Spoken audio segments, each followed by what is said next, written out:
Oh, pumili ka.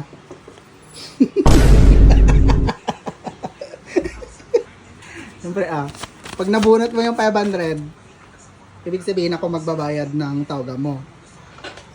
Pag hindi mo nabunot, mama mo na magbabayad.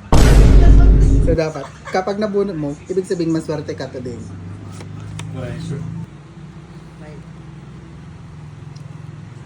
Saan kaya? Bye.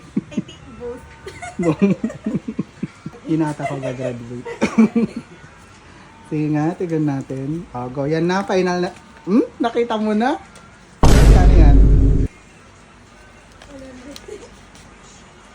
Right, sabi. Ay, ako nga ang magbabayad. 550. Ayan. Maswerte ka today.